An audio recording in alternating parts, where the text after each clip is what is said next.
Hello everyone, welcome to the channel. I am going to be splitting some hickory, I believe it's hickory anyway, today, and I promised you a video splitting with the new axe that I had just made. I took an old axe head, refurbished it. You can watch a video of this on my channel.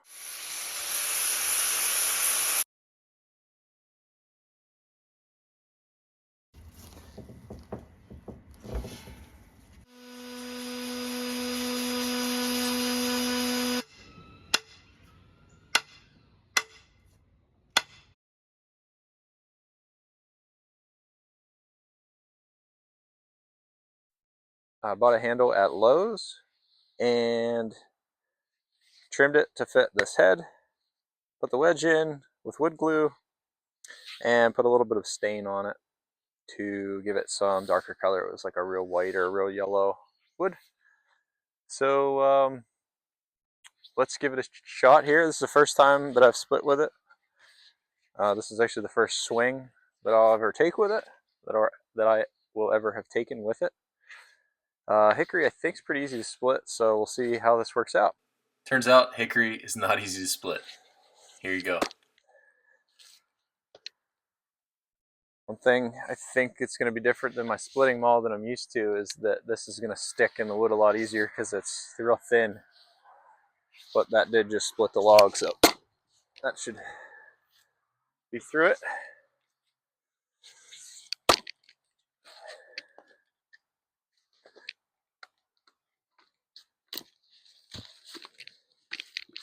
That split sticks a lot easier than my split maul.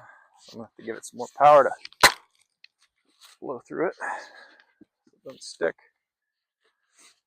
But it cuts it nice. Cuts right through it. That was my fault. Nice miss.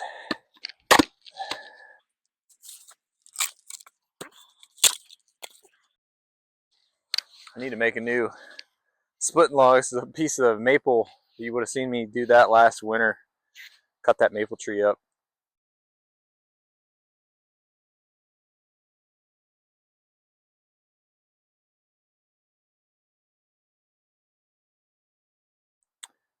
It's cut at an angle, which is nice because not all my cuts are square, so you can kind of move it around to get it to stand up if your cut's not perfect, but it's not big enough. I need a bigger one.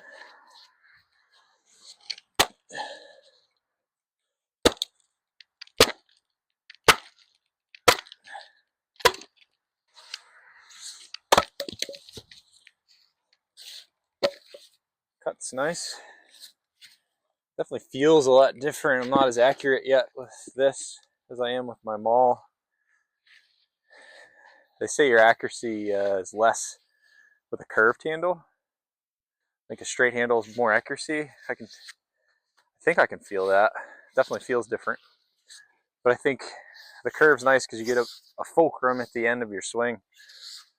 Maybe not so much since I'm high, but if I was down here, I think you'd get more momentum by gripping it at this curve.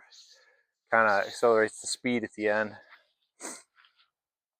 Try to split this right in the middle. Missed a little bit.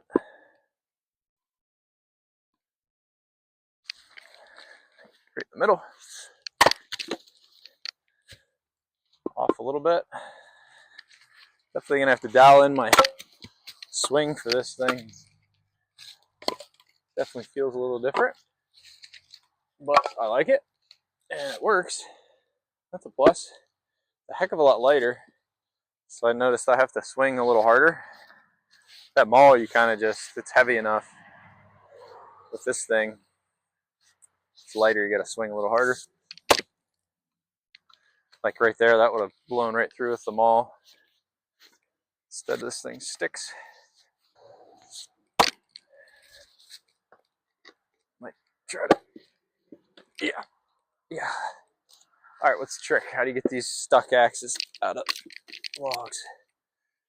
Just gonna blow this in half, and then if I can hit my old original mark. There we go.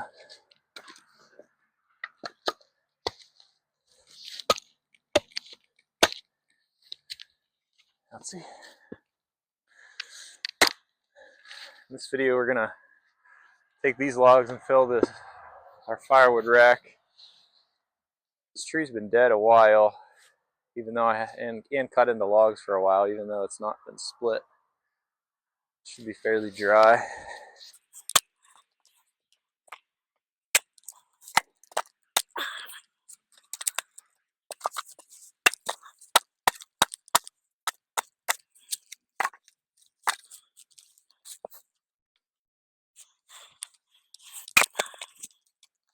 I think this thing might be a little bit more dangerous too because it's so light and it's shorter.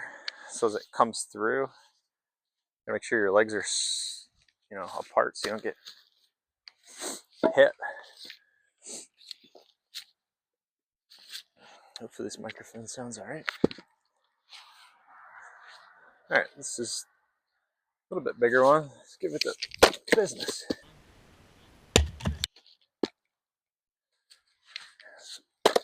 Easy peasy on that one.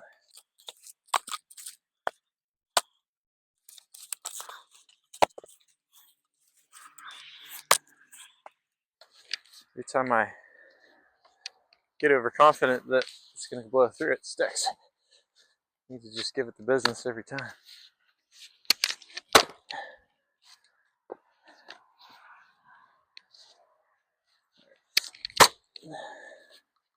Like that.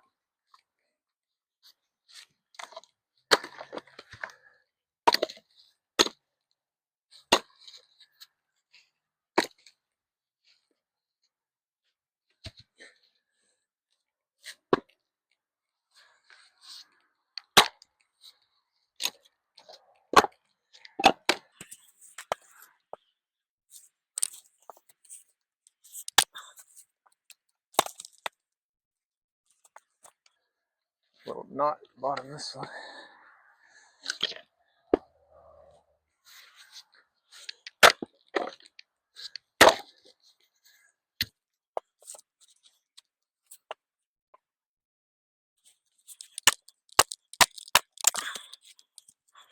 So the knot broke out of it.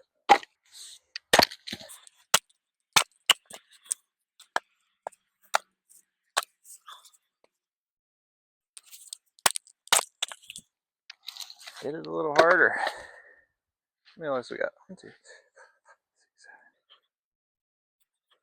4, 5, 6, 7. Need about 30 logs to fill one rack for 20 bucks. 30 split logs. Depending on the size. The bigger they are, the faster it fills the volume. And the higher it stacks. Miss. Definitely going to take me a minute to get used to this thing. When I try to swing harder, I get less accurate. Like that.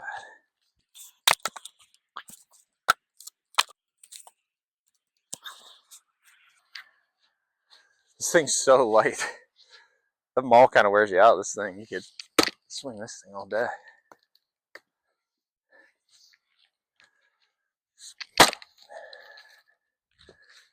It's like a trade-off. You have to swing harder, which requires more energy, but it's easier to maneuver, throw around. I think I could split longer with this than I could with my maul, though. I should weigh them both. I don't know how much that maul weighs, or this.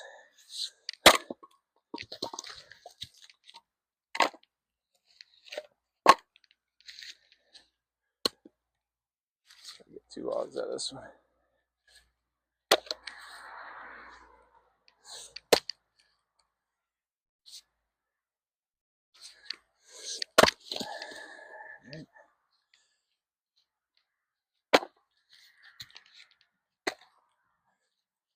It's plenty of wood.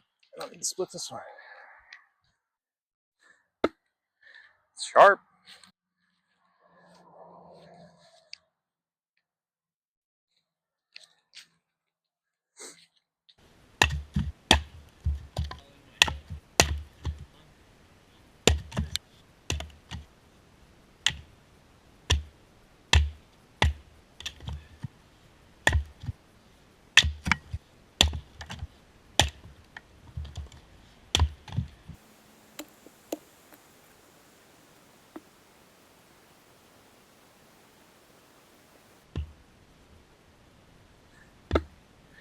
Sharp.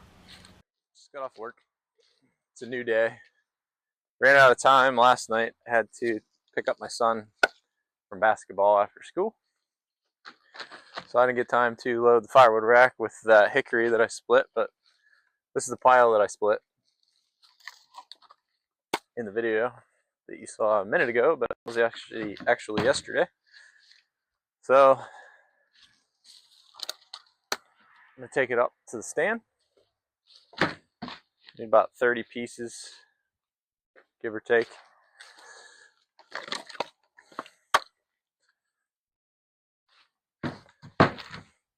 This wood did have, or this tree had a poison ivy vine on it. I cut most of it off. I used the chainsaw to, I'll show you. So I just used the chainsaw and scarf. I don't know if you can see that. Scarf the bark. So it's gone, but just in case there's any oil on it, I wear gloves and try not to touch my face or anything. I get poison ivy real easy. It's not the most fun thing to get.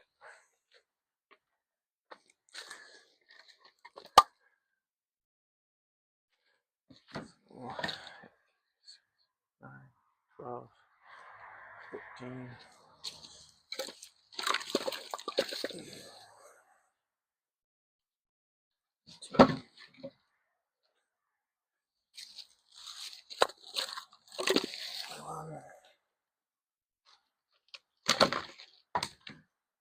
That's why you see me holding it out away from me. Try not to get poison ivy oil on me.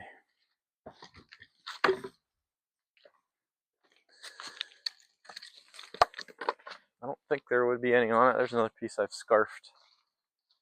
I don't see any like that fibrous, root or whatever grows off that vine to hold it to the tree. I scarfed all of it off, but just in case.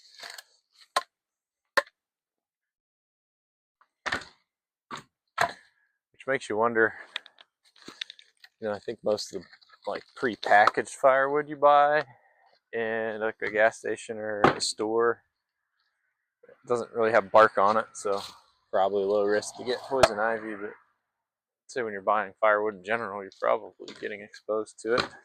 Poison ivy is super common, at least here in Pennsylvania. 15, 18, 21. Do it.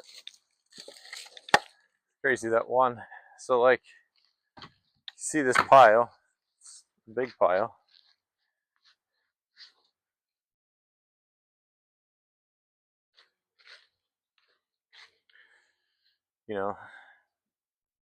Quite a bit of wood. And when I stack it on the rack, it's going to look insignificant, which is weird, but I'll show you in a minute. I apologize for the audio because there's a crap load of traffic right now. It's rush hour on our road. Like I said, I just got off work, so I'm sure everyone else is too.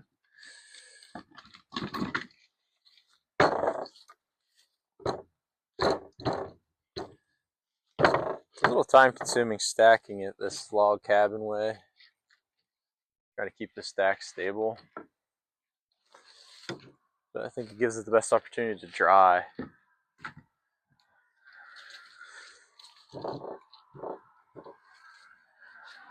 The roof keeps as much water off it as it can, but it still gets some moisture on it.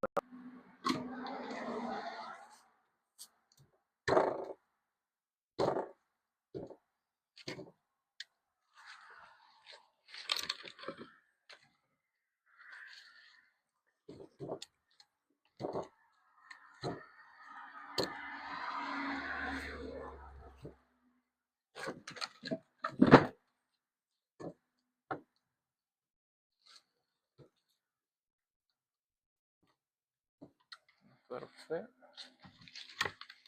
Big logs. Another thing stacking a log cabin is you have to find like same size logs, two the same, so that your height of each row Stays the same, otherwise it starts leaning and falling over.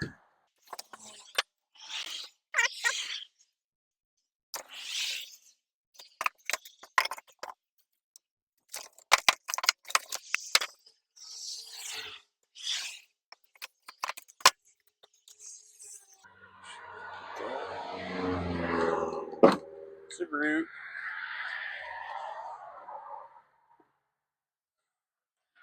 Love the sound of those boxer engines.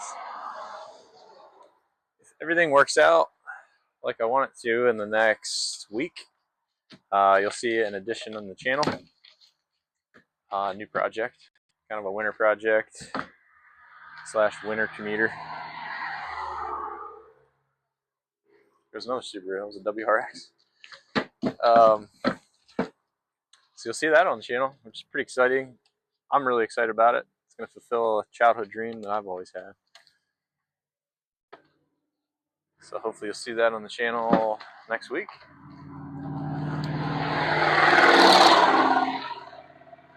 Dodge Ram. Hemi. With what sounds like a glass back.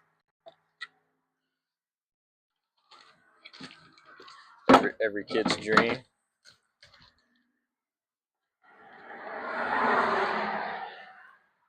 Certainly was one of mine. If you made it this far, thanks for watching the video. I wanted to show you how that axe that I refurbished turned out, and it works good. Hickory is probably one of the, I guess, hardest to start on, just because it's like so stringy and doesn't want to split apart. So kind of put it to a good test. I'll do another video using it on maybe more of a hardwood or something that's easier to split. But hope you enjoyed the video. If you did, please like and subscribe. Thanks for watching. You know, the tarp.